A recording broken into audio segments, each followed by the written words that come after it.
জনপ্ৰিয় আঁচনি হিচাপে পৰিগণিত হৈছে আৰু ইয়াৰ পৰিকাঠামো কেৱল ৰাজ্যখনৰ মাজতেই সীমাবদ্ধ হৈ থকা নাই ৰাজ্যখনৰ বাহিৰতো এই আঁচনিখনৰ জনপ্ৰিয়তাই চুইছেগে আৰু এই আঁচনিখনক অনুকৰণ কৰি ভাৰতবৰ্ষৰ বাহিৰৰ কেইবাখনো ৰাজ্যই ইয়াক অনুকৰণ কৰি তেওঁলোকৰ ৰাজ্যবিলাকতো আঁচনি প্ৰৱৰ্তন কৰিছে মই এই সগতে এগৰাকী মহিলা জনপ্ৰতিনিধি হিচাপে অসমৰ মাননীয় মুখ্যমন্ত্ৰী ডাঙৰীয়াক এই আঁচনিৰ কাৰণে অভিনন্দন জ্ঞাপন কৰিছো আৰু শুভকামনা জ্ঞাপন কৰিছো আৰু মই আশা কৰিছো যে এই অভিলাষী আঁচনিখনে অসমৰ মহিলা সবলীকৰণৰ ক্ষেত্ৰত এক সবল আৰু ভৱিষ্যত ভূমিকা গ্ৰহণ কৰিব আৰু আশা কৰিছো যে দৰিদ্ৰতা নিবাৰণ আৰু লগতে আমাৰ জনমূৰি আয় বৃদ্ধি আৰু সামগ্ৰিকভাৱে আমাৰ ৰাজ্যখনক আগুৱাই লৈ যোৱাত এই অৰুণোদয় আঁচনিয়ে এক সফল ভূমিকা পালন কৰিব আৰু লগতে এই আঁচনিত আপোনালোকে যিসকল লোকে আজি সংলগ্ন হৈ আছে ইয়াত উপস্থিত হৈছেহি সকলোলৈকে মই কৃতজ্ঞতা জ্ঞাপন কৰিছো আৰু বিশেষভাৱে সকলোলৈকে পুনৰবাৰ মোৰ সেৱা জনাই মোৰ কবলৈখিনি মানতে সামৰণি মাৰিছো ধন্যবাদ ধন্যবাদ মহোদয় শ্ৰদ্ধেয় সুধীবৃন্দ আমি আজি অনুষ্ঠানৰ মূল উপলক্ষ্যলৈ আগবাঢ়িবলৈ লৈছো ৰাজ্যৰ মূলতঃ আই ভগ্নীৰ লগতে দিব্যাংগসকলৰো বিত্তীয় অৱস্থা উন্নত কৰাৰ লক্ষ্যৰে অসম চৰকাৰে অৰুণোদয় 3.0 আঁচনি ৰূপায়ণ কৰিবলৈ থিৰ কৰিছে লগতে পৰিপুষ্ট সমাজ গঢ়াৰ লক্ষ্যৰে খাদ্য সুৰক্ষা আইনৰ অধীনত এক বৃহৎ সংখ্যক হিতাধিকাৰীক নতুন ৰেচন কাৰ্ড প্ৰদান কৰিবলৈ থিৰ কৰিছে মই অসমৰ মাননীয় মুখ্যমন্ত্ৰী ডক্টৰ হিমন্ত বিশ্ব শৰ্মাদেৱক প্ৰথমে অৰুণোদয় 3.0 আঁচনি ৰূপায়ণৰ শুভাৰম্ভ আনুষ্ঠানিকভাৱে কৰিবলৈ অনুৰোধ জনাইছো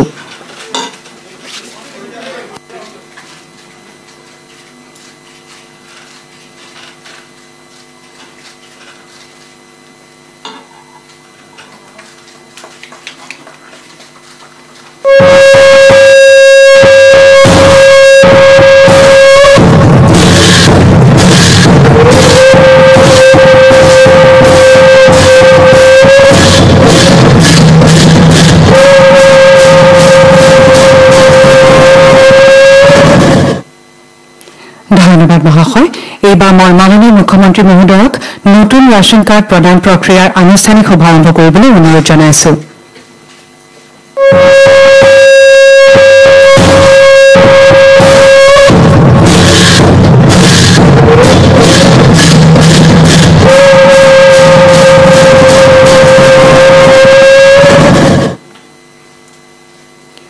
ধন্যবাদ মহাশয় এতিয়া মই আজি অনুষ্ঠানৰ মুখ্য অতিথি অসমৰ মাননীয় মুখ্যমন্ত্ৰী ডক্টৰ হিমন্ত বিশ্ব শৰ্মাদেৱক তেখেতৰ বহুমূলীয়া ভাষণ প্ৰদান কৰিবলৈ বিনম্ৰ অনুৰোধ জনাইছো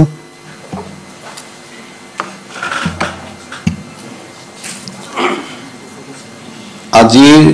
সভাত আমাৰ মাজত উপস্থিত অসম চৰকাৰৰ বিত্ত মন্ত্ৰী শ্ৰীমতী অজন্তা নেওগ ডাঙৰীয়ানী অসমৰ বিভিন্ন স্থানত আজি অনুষ্ঠিত সভাত উপস্থিত অসম চৰকাৰৰ সন্মানীয় মন্ত্ৰীসকল অসম বিধানসভাৰ সন্মানীয় সদস্যসকল বিভিন্ন স্থানত মুখ্য অতিথি ৰূপে উপস্থিত থকা সাংসদ সদস্যসকল আৰু আমাৰ মুখ্য অতিথিৰ দায়িত্ব বহন কৰা বিশিষ্ট ব্যক্তিসকল অসম চৰকাৰৰ মুখ্য সচিব ডাঙৰীয়াকে আদি কৰি আমাৰ আজিৰ অনুষ্ঠানত গুৱাহাটী আৰু অসমৰ বিভিন্ন স্থানত সমবেত বিষয়াসকল আজিৰ সভাত উপস্থিত আই মাতৃসকল আৰু অসমৰ বিভিন্ন স্থানত সমবেত সুধী মণ্ডলী অসম চৰকাৰৰ বাবে আৰু ব্যক্তিগতভাৱে মই আজি অত্যন্ত আনন্দিত যে আজিৰ পৰা আমি অৰুণোদয় 3 বা যাক আমি চমুকৈ অৰুণোদয়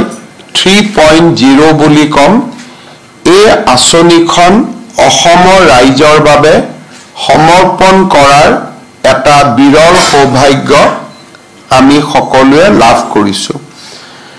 2020-21 চনত অসমৰ বিত্তমন্ত্ৰী ৰূপে কাৰ্যনিৰ্বাহ কৰি থকাৰ সময়ত ৰাজ্যৰ বাজেটত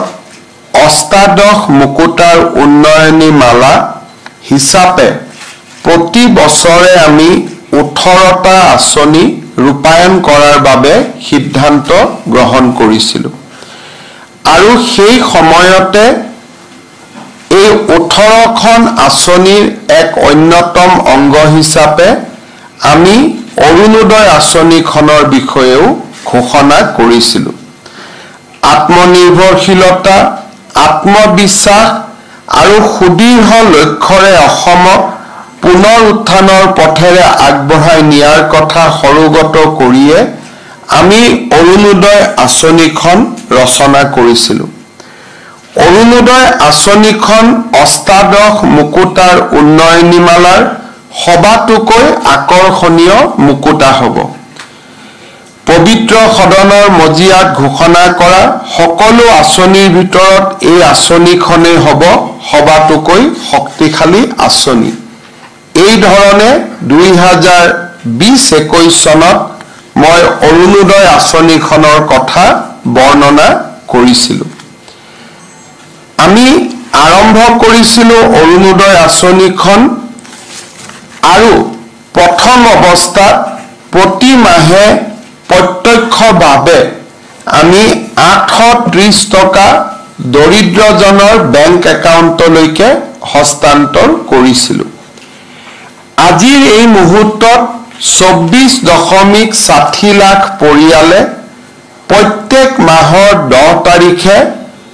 1250 টকাকৈ নিজৰ বেংক একাউণ্টত অৰুণোদয় ধন পাবলৈ সক্ষম হৈছে মাননীয় প্ৰধানমন্ত্ৰী নৰেন্দ্ৰ মোদী ডাঙৰীয়াৰ দূৰদৰ্শিতাৰ বাবে অসমত আৰু ভাৰতত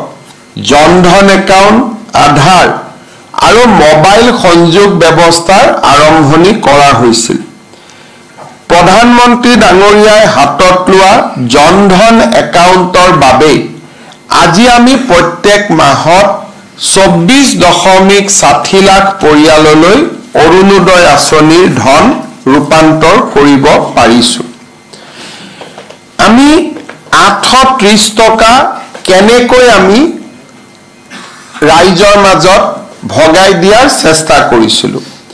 যেতিয়া আমি 830 টকা 2020-21 চনত আৰম্ভ কৰিছিলোঁ তেতিয়া আমি ভাবিছিলোঁ 830 টকাৰ 400 টকা প্ৰতিটো পৰিয়ালে ঘৰত প্ৰয়োজনীয় হোৱা মেডিচিন বিশেষকৈ যি ঘৰত বৃদ্ধ আই মাতৃ থাকে যি ঘৰত বেমাৰী ল'ৰা ছোৱালী থাকে নিৰ্দিষ্টকৈ তেওঁলোকে কিছু টকা পৰিয়ালৰ ঔষধ কিনাৰ বাবে খৰচ কৰিব লাগে আমি ভাবিছিলোঁ যে 830 টকাৰ 400 টকা আমি স্বাস্থ্যজনিত খৰচৰ বাবে ৰাইজক আগবঢ়াম 200 টকা আমি প্ৰত্যেকটো পৰিয়ালে যাতে 4 কিলোগ্ৰাম দালি কিনিব পাৰে তাৰ বাবে আমি 50% ৰাজসাহায্য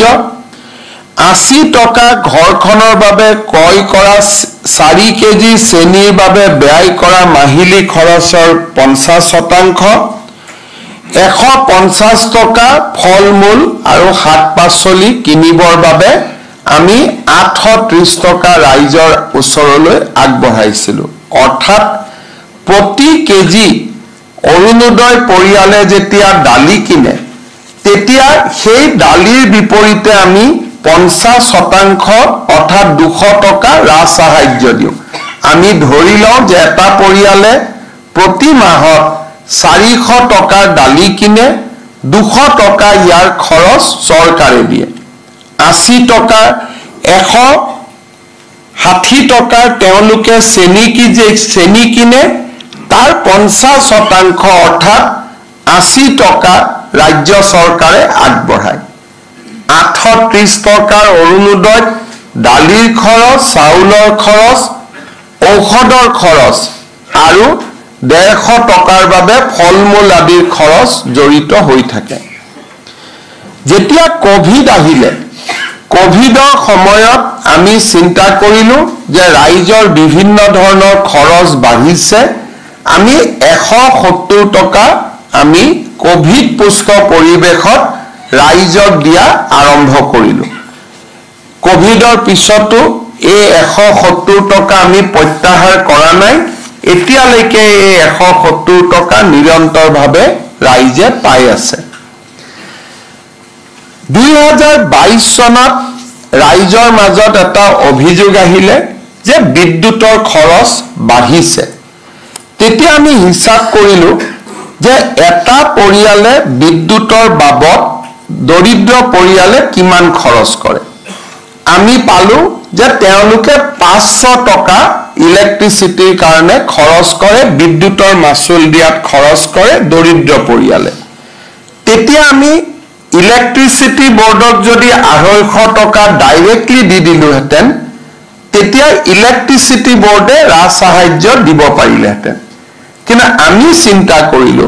যে প্ৰতিটো পৰিয়ালৰ 500 টকাৰ প্ৰয়োজন নহয় কোনোবা 200 কোনোবা 300 কোনোবা 400 টকা গতিকে ৰাইজে যাতে প্ৰতি মাহে ইলেক্ট্ৰিচিটি যি খৰচ দিয়ে সেই খৰচত আমি 250 টকা চৰকাৰৰ পৰা আমি দিয়াৰ আমি ব্যৱস্থা কৰিব পাৰো তেনেকে 830 টকাৰ অৰুণোদয় প্ৰথমে 1000 টকা হল দ্বিতীয়তে 1250 টকালৈ ই বৃদ্ধি পালে এতিয়া প্ৰশ্ন হল যে অৰুণোদয় 3 কি লোকসভা নিৰ্বাচনৰ সময়ত আমি ৰাইজক ঘৰে ঘৰে একোখনকৈ সমীক্ষা পত্ৰ দিছিলো যে কোনে কোনে অৰুণোদয় আঁচনি পোৱা নাই কাক কাক নিযুত মইনা আঁচনি লাগিব আৰু কাৰ ঘৰত পৰিয়ালৰ মূল ব্যক্তিজনক জীৱন বীমা কৰি দিয়াৰ প্ৰয়োজনীয়তা আছে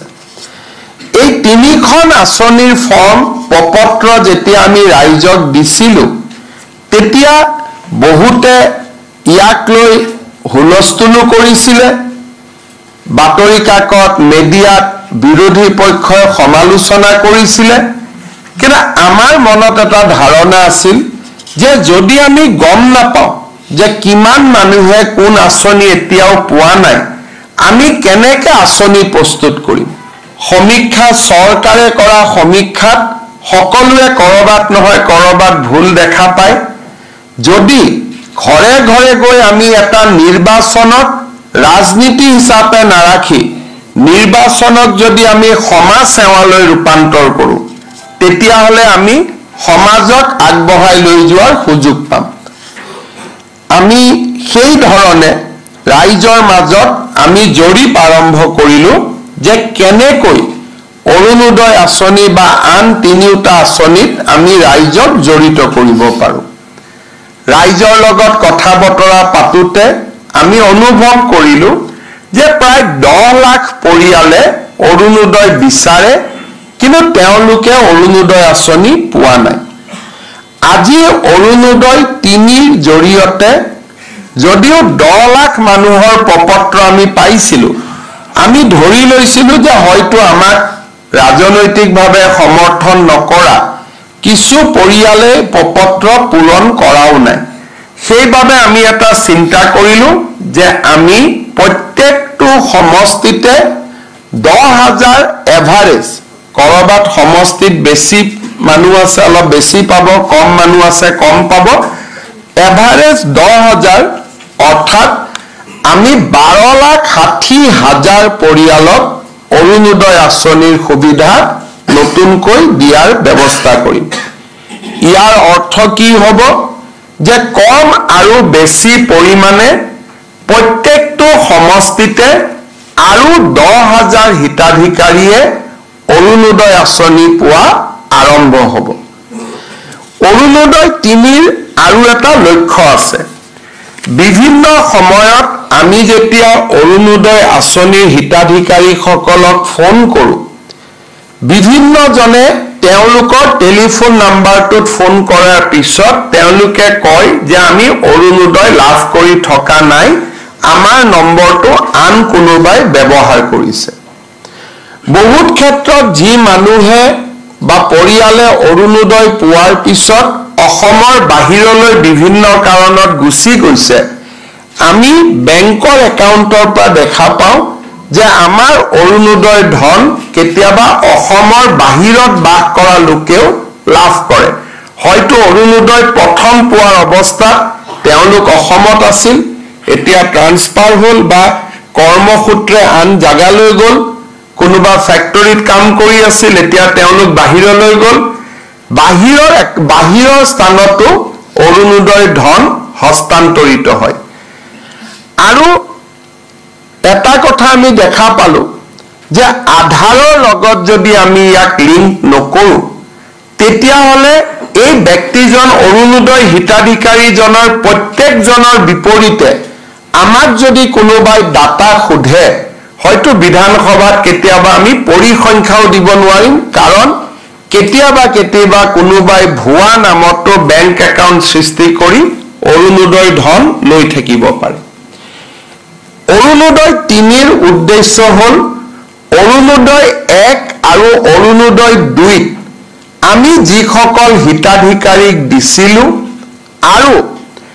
নতুনকৈ যি প্ৰত্যেক সমষ্টিতে কম বেছি পৰিমাণে 10,000 হিতাধিকাৰী আমি নতুনকৈ দিম, এই গোটেইখিনিক আধাৰৰ লগত লিংকেজ কৰা। এতিয়া মানুহে ক'ব যে আমি আধাৰৰ আকৌ কোনোবা লাইনত যাব লাগিব নেকি, আধাৰ বিচাৰিব লাগিব নেকি? আমি ৰাইজক সেই কষ্টটো দিব খোজা নাই, কাৰণ আজিৰ দিনত অসমত যি পৰিয়ালৰে ৰেচন কাৰ্ড আছে, তেওঁলোকে আধাৰ অলৰেডি ৰেচন কাৰ্ডখন আধাৰৰ লগত সংযোজিত কৰি থৈ দিছে। 2 বছৰ আগতেই আমি সেই কাম সমাপন কৰিছিলোঁ। আজিকালি কোনেও ৰেচন কাৰ্ড নাপায় যদিহে আধাৰ নাথাকে, আধাৰৰ লগত লিংকেজ হয় আৰু ই-পজ বুলি মেচিনটোত চিনমোহৰ মাৰিলেহে ৰেচন কাৰ্ড পাব পাৰে। আৰু সেইকাৰণে আমি এইবাৰ অৰুণোদয় 3 আঁচনিটো ৰেচন কাৰ্ডৰ লগত আমি জড়িত কৰিব খুজিছোঁ। অৰ্থাৎ ৰেচন কাৰ্ডৰ নম্বৰ থাকিলেহে অৰুণোদয় পাব। কোনোবাই ক'ব পাৰে যে বাবা মোৰ ৰেচন কাৰ্ড নাই, সেইকাৰণে আজি আমি 19 লাখ লোকক নতুনকৈ ৰেচন কাৰ্ড দিয়াৰ আঁচনিখনো আৰম্ভ কৰিছোঁ। অৰ্থাৎ আজিৰ দিনটোত আমি ৰাজ্যজুৰি 19 লাখ পৰিয়ালক 19,92,167 জন ব্যক্তিক, পৰিয়াল বুলি হিচাপ কৰিলে 4 দি হৰণ কৰিব লাগিব, 5 দি হৰণ কৰিব লাগিব, কিন্তু প্ৰায় 20 লাখ ব্যক্তিক আজি আমি ৰেচন কাৰ্ড দিয়াৰো কাম হাতত ল'ম। আৰু এই ৰেচন কাৰ্ডখিনি দিয়াৰ পিছত অসমত ৰেচন কাৰ্ড পোৱা ব্যক্তিৰ সংখ্যাও প্ৰায় 2,60,00,000লৈ বৃদ্ধি হ'ব। তাৰমানে ৰেচন কাৰ্ড নোহোৱা পৰিয়াল এতিয়া অসমত দুখীয়া পৰিয়াল খুব কমেই থাকিব। যিসকলে অৰুণোদয়ত আবেদন কৰিব কিন্তু মোৰ ৰেচন কাৰ্ড নাই, তেওঁলোকে প্ৰথমতে ৰেচন কাৰ্ডখন ল'ব। ৰেচন কাৰ্ডখন লোৱাৰ পিছতহে অৰুণোদয় ল'ব, কাৰণ অৰুণোদয় ল'বৰ কাৰণে ৰেচন কাৰ্ড লাগিবই। সেইকাৰণে আজি আমি অকল অৰুণোদয় 3.0 আৰম্ভ কৰা নাই, 20 লাখ লোকক ৰেচন কাৰ্ড দিয়াৰ আঁচনিও আজি আমি সমান্তৰালভাৱে আমি আৰম্ভ কৰিছোঁ। এতিয়া মই ৰেচন কাৰ্ড কেনেকে পাব লাগে তাৰ বিষয়ে চমুকৈ ক'ম যে যি পৰিয়ালৰ বাৰ্ষিক উপাৰ্জন 4 লাখতকৈ কম আৰু চৰকাৰী চাকৰি তেওঁলোকৰ পৰিয়ালত নাই, তেওঁলোকে ৰেচন কাৰ্ড পাব পাৰে। গতিকে আজি যিসকল লোকৰ হাতত ৰেচন কাৰ্ড নাই, তেওঁলোকক মই পৰিয়াল পৰিচয় পত্ৰৰ বাবেও আবেদন কৰিবৰ বাবে আহ্বান জনাম। আজিৰ পৰা আমি সেই কাৰ্যসূচীও আৰম্ভ কৰিছোঁ। এতিয়া অৰুণোদয় 3 আমি কেনেকৈ গঠন কৰিব খুজিছোঁ। অৰুণোদয় 1 আৰু 2ত যোনে হিতাধিকাৰী আছিল, তেওঁলোকে অৰুণোদয় 3ৰ বাবে নতুনকৈ আবেদন কৰিব লাগিব আমি জিলাক কৈছো যে 1 আৰু 2 পাই থকা হিতাধিকাৰীক 3টো ল'ব কিন্তু যদি ৰেচন কাৰ্ডখন নাই নাপাব যদি পৰিয়ালত চাকৰি হৈ গল নাপাব যদি আমাৰ 4 চকীয়া ঘৰত বাহন হৈ গল নতুনকৈ কিনিলো তেতিয়া আমি নাপাম এই বিষয়ে মই আপোনালোকক বুজাব খুজিছো যে অৰুণোদয় 3টো পাবৰ কাৰণে আমি কি কৰিব লাগিব মই প্ৰথমতে কৈছিলো যে 10,000 কৰি আমি এটা সমষ্টিত অৰুণোদয় নতুন হিতাধিকাৰী দিম আৰু পুৰণা হিতাধিকাৰীখিনিও সংখ্যাটো থাকি যাব তাৰ মানে এতিয়া আমাৰ গোটেইখিনি যদি আমি হিচাপ কৰো পুৰণা আৰু নতুন টোটেল 37,20,000 পৰিয়ালে অৰুণোদয় আঁচনি লাভ কৰিব অৰুণোদয় 3.0 নতুন আৰু পুৰণা মিলি আৰু ইয়াক যদি আমি 126 দি হৰণ কৰো কম বেছি পৰিমাণে 30,000 পৰিয়ালে প্ৰতি সমষ্টিতে অৰুণোদয় লাভ কৰিব আমাৰ এখন জিলা পৰ্যায়ৰ কমিটি আছে তেওঁলোকে জিলাত বহি যোন সমষ্টিত জনসংখ্যা বেছি তাত অৰুণোদয় বেছি দিব যোন সমষ্টিত জনসংখ্যা কম তাত অৰুণোদয় কম দিব মই কাৰ্বি আলং জিলাৰ নতুন এটা সমষ্টি হৈছে তাত আমাৰ সৰ্বমুঠ লোক আছে 90,000 আনহাতে আমাৰ অসমত আন কিছুমান সমষ্টি আছে যাৰ ভোটদাতা 3 লাখ গতিকে 3 লাখ আৰু 80,000 দুইটাতে আমি এটা সামঞ্জস্য বহাব লাগিব আৰু সেই কাৰণে এভাৰেজ 30,000 কিন্তু কোনোবা সমষ্টিত 28,000 কোনোবা সমষ্টিত 32,000 লোকেও অৰুণোদয় পাব জিলা পৰ্যায়ৰ কমিটিখনে এই টাৰ্গেট বিতৰণ কৰিব ইয়াৰ পিছত জিলা সমিতিয়ে প্ৰত্যেকটো ভোট কেন্দ্ৰলৈ এই টাৰ্গেট বিতৰণ কৰিব অৰ্থাৎ 30,000 জালুকবাৰী সমষ্টিত যদি অৰুণোদয় মোৰ ভোটাৰ লিষ্টত ভোট গ্ৰহণ কেন্দ্ৰ আছে 200টা এই 200টা ভোট গ্ৰহণ কেন্দ্ৰত জনসংখ্যা অনুসৰি আৰু দুখীয়া মানুহৰ পৰিবেশ পৰিস্থিতি অধ্যয়ন কৰি প্ৰত্যেকটো বুথত সমান নহয় সমানুপাতিকভাৱে জিলা পৰ্যায়ৰ কমিটিয়ে প্ৰত্যেকটো বুথৰ বাবে অৰুণোদয় হিতাধিকাৰীৰ সংখ্যা আবণ্টন কৰিব সমান নহয় বুলি মই কিয় কলো কোনোবা ভোট গ্ৰহণ কেন্দ্ৰত 300 ভোট থাকে কোনোবা ভোট গ্ৰহণ কেন্দ্ৰত 1000 ভোট থাকে সমানুপাতিকভাৱে তেওঁলোকে এই কোটা 30,000ৰ কোটা প্ৰত্যেকটো ভোট গ্ৰহণ কেন্দ্ৰলৈ তেওঁলোকে ভাগ কৰি দিব ভাগ কৰি দিয়াৰ পিছত সিলেকশনৰ এটা প্ৰক্ৰিয়া আৰম্ভ হ'ব পঞ্চায়ত বৰ্তমান নাই কাৰণে আমি জিলা উপায়ুক্তক দায়িত্ব দিছো যে আপোনালোকে গাঁও পঞ্চায়তৰ সেক্ৰেটাৰী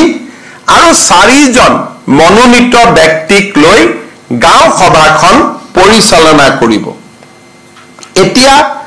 অৰুণোদয় পাবৰ কাৰণে আমাৰ মানদণ্ড কি হ'ব সকলোৱে আবেদন কৰিব আমি কাক অৰুণোদয় দিম প্ৰথম অৰুণোদয় পাবৰ কাৰণে মোৰ এখন ৰেচন কাৰ্ড থাকিব লাগিব যাৰ ৰেচন কাৰ্ড নাই হি ৰেচন কাৰ্ড বনাই ল'ব কিন্তু ৰেচন কাৰ্ড থাকিবই লাগিব যাতে লাহে লাহে আমি ৰেচন কাৰ্ডৰ লগত অৰুণোদয় আমি সামঞ্জস্য ৰাখিব পাৰো বিধানসভাটো প্ৰশ্ন কৰিলে আমি তেওঁৰ ডিটেইলছ দিব পাৰো কাৰণ ৰেচন কাৰ্ডৰ দেউতাক মাক এড্ৰেছ আৰু আধাৰৰ লগত ৰেচন কাৰ্ডখন জড়িত হৈ আছে তাৰ মানে অসমত অৰুণোদয় 3.0 ৰেচন কাৰ্ড আধাৰ অৰুণোদয় এটাই ডাটাবেছ হ'ব আমি লগে লগে জুনে যি প্ৰশ্ন কৰে আমি লগে লগে উত্তৰ আমি দিব পাৰিম অৰুণোদয় পাবৰ কাৰণে আমি কি কৰো প্ৰথম অৰুণোদয় আমি কাক দিওঁ যে গাঁওখনত গোটেই মানুহ বহিলে মিটিং হল যে আমাৰ গাঁৱত 100 অৰুণোদয় আহিছে আমি কেনেকে বিতৰণ কৰিম বহুত সময়ত বহুত মহিলাই মোক কয় বাবা মই অৰুণোদয় পোৱা নাই কোনোবাই কয় মই অৰুণোদয় পাইছো কোনোবাই কৈছে মই ধনী মানি অৰুণোদয় পালে দুখীয়াই পোৱা নাই মই ইলেকশন মিটিংত গলে মানুহে এনেকুৱা বহুত অভিযোগ কৰে আজি অসমৰ সকলো জাগাতে 2000 3000 5000 মানুহ বহি আছে বিশেষকৈ আই মাতৃ সকল বহি আছে অৰুণোদয়ৰ বিষয়ে শুনিবৰ কাৰণে মই বুজাই দিব খুজিছো যে অৰুণোদয় কোনে কোনে পাব লাগে প্ৰথম অৰুণোদয় পাব কোনে লাগে বিধবা মহিলা গৰাকী অৰ্থাৎ যি পৰিয়ালত বিধবা মহিলা আছে সেই পৰিয়ালে অৰুণোদয় আঁচনি পাব লাগে যদি কোনোবা পৰিয়ালত 45 বছৰৰ ওপৰৰ অবিবাহিতা ছোৱালী আছে সেই পৰিয়ালটোৱেও অৰুণোদয় পাব লাগে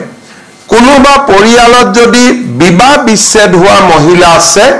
সেই পৰিয়ালটোৱেও অৰুণোদয় পাব লাগে কোনোবা পৰিয়ালত যদি স্বামীয়ে বিবাহ বিচ্ছেদ আইনমতে দিয়া নাই কিন্তু এৰি থৈ গুচি গ'ল তেনেকুৱা মহিলা থকা পৰিয়ালত অৰুণোদয় পাব লাগে এইটো হল অৰুণোদয় প্ৰথম নিয়ম দ্বিতীয় অৰুণোদয় কোনে পাব লাগে কাৰোবাৰ ঘৰত যদি তৃতীয় লিংগৰ ব্যক্তি আছে পুৰুষ আৰু মহিলাৰ পিছত আৰু এটা লিংগ থাকে উভয় লিংগ থকা পৰিয়ালতো অৰুণোদয় আমি দিব লাগে তৃতীয়তে যাৰ ঘৰত দিব্যাংগ ব্যক্তি আছে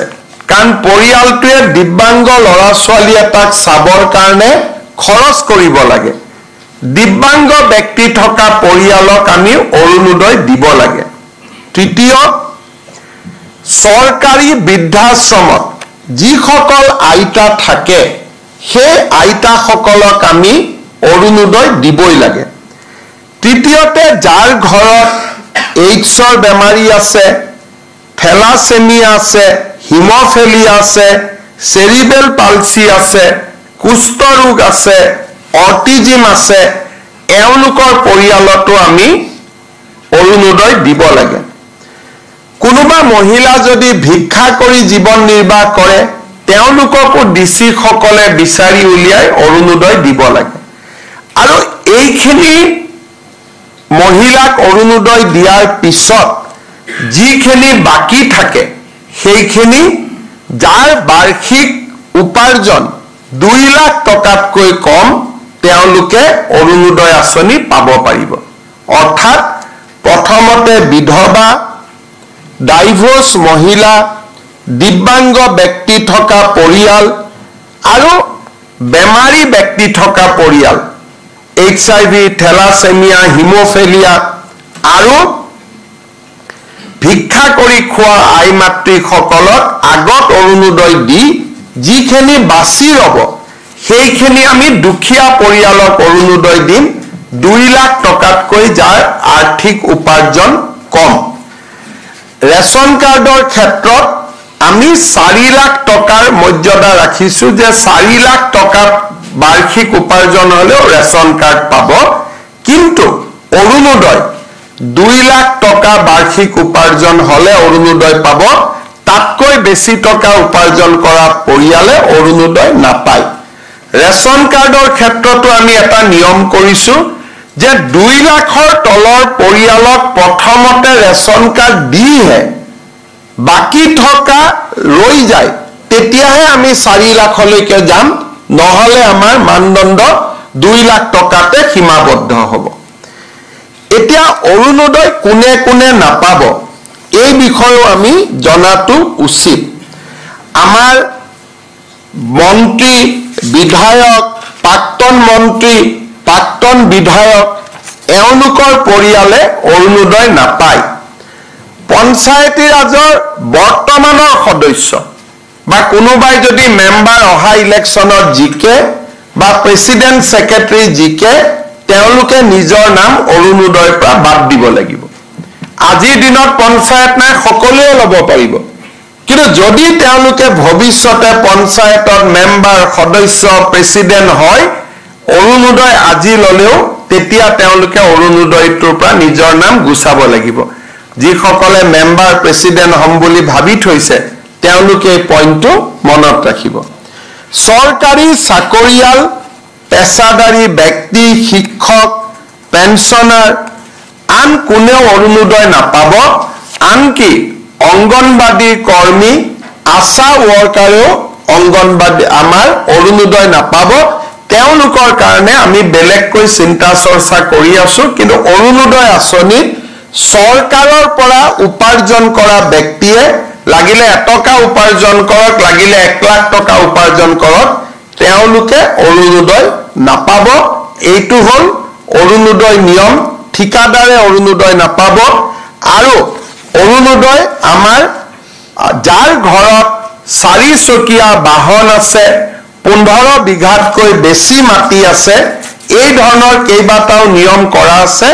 যোনে অৰুণোদয় আঁচনি নাপাব অৰ্থাৎ আমাৰ লক্ষ্য হ'ল যাতে গাঁৱৰ আৰু চহৰৰ আটাইতকৈ দুখীয়া দৰিদ্ৰ মানুহখিনিহে পৰিয়ালখিনিহে অৰুণোদয় আঁচনি পাব পাৰে শ্ৰদ্ধাৰ উপস্থিত ভদ্ৰমণ্ডলী এই অৰুণোদয় আঁচনিখন ৰূপায়ণৰ বাবে আমি নিৰ্দিষ্ট দিনো আমি ঠিক কৰি দিছো আমি ভাবো যে অৰুণোদয় পুৰণা বেনিফিচিয়াৰী আৰু নতুন বেনিফিচিয়াৰী এই গোটেইখিনিক অৰুণোদয় 3ত সমাহিত কৰি ল'বলৈ আমি আজিৰ পৰা ব্যৱস্থা আৰম্ভ কৰিম 19 ছেপ্টেম্বৰ 2024 পৰা আৰু আমাৰ লক্ষ্য যে আমি জানুৱাৰী মাহলৈ এই গোটেই selection form fill up affidavit এই গোটেই কামখিনি আমি সমাপন কৰিব পাৰিম এতিয়া কোনোবাই প্ৰশ্ন কৰিব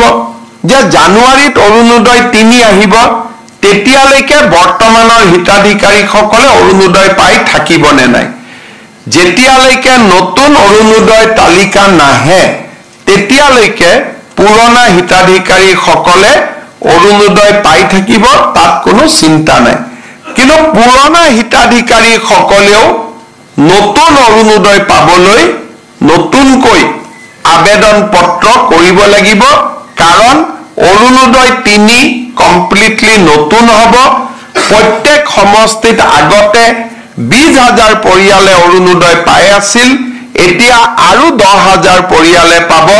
ৰাজ্যখনত 12,60,000 নতুন অৰুণোদয় হিতাধিকাৰী জড়িত হ'ব এতিয়া শেষত মই ক'ব খুজিছো যে এই অৰুণোদয় আঁচনিখন ৰূপায়ণ কৰোতে ৰাজ্য চৰকাৰে কিমান টকা খৰচ কৰিব লাগে মই আগতে কৈছো যে এইবাৰৰ অৰুণোদয় আঁচনিখনে 37 লাখ 37 লাখ 40,000 হিতাধিকাৰীক সামৰি ল'ব অৰ্থাৎ এই আঁচনিখনৰ বাবে আমাক প্ৰত্যেক মাহত 467 কোটি টকা লাগিব আৰু প্ৰত্যেক বছৰত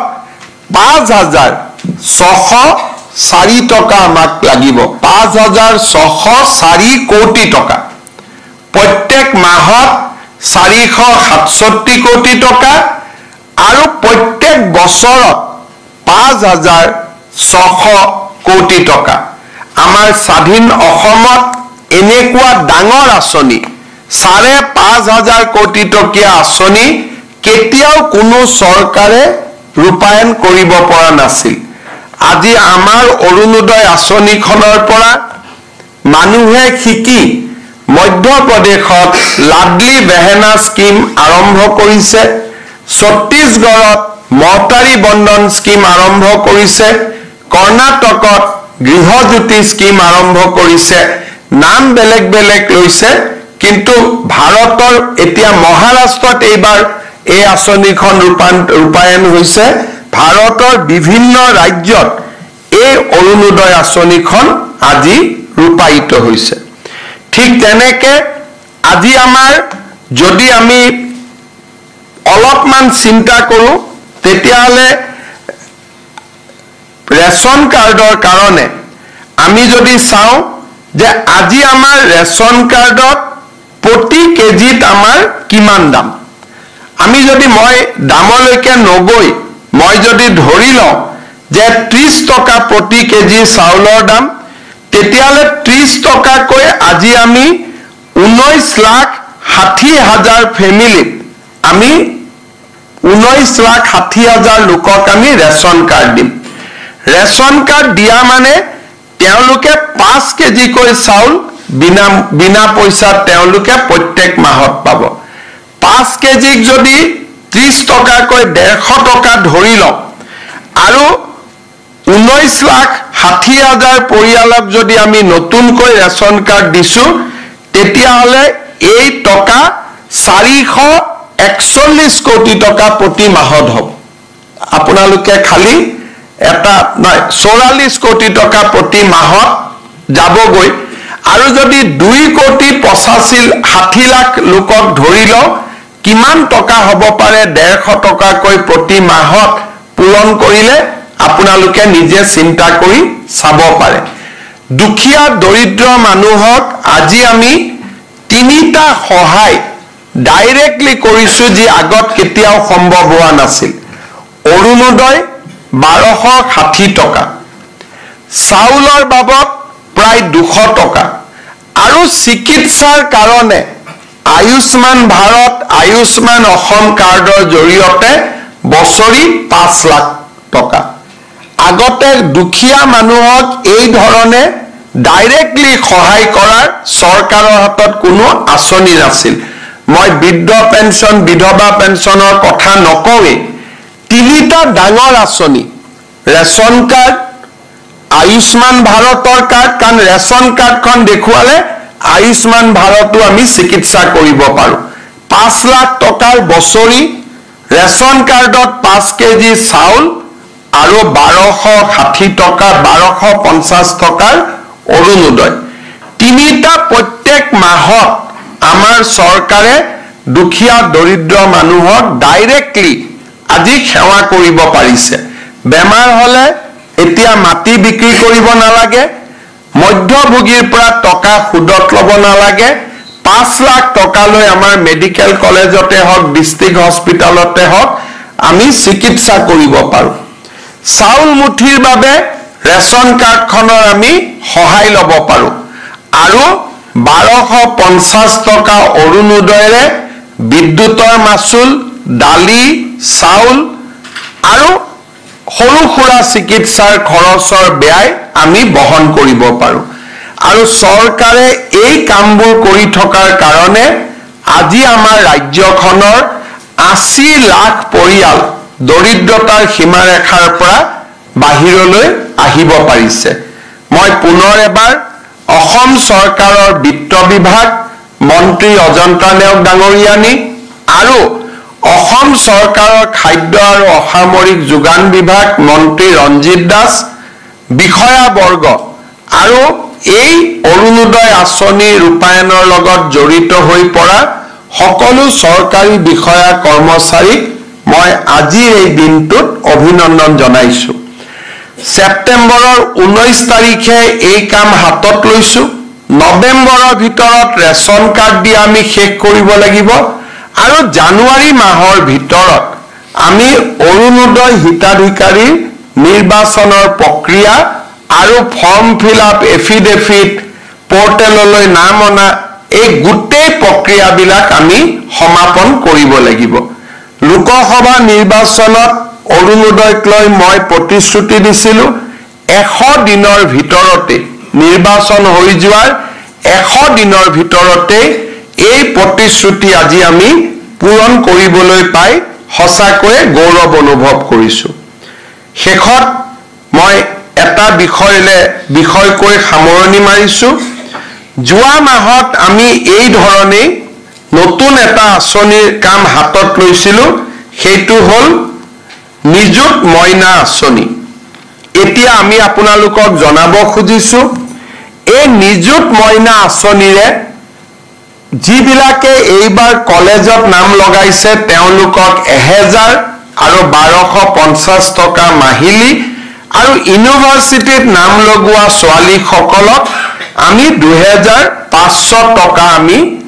দিয়াৰ বাবে প্ৰতি মাহত সিদ্ধান্ত লৈছিলোঁ। আমি আবেদন প্ৰায়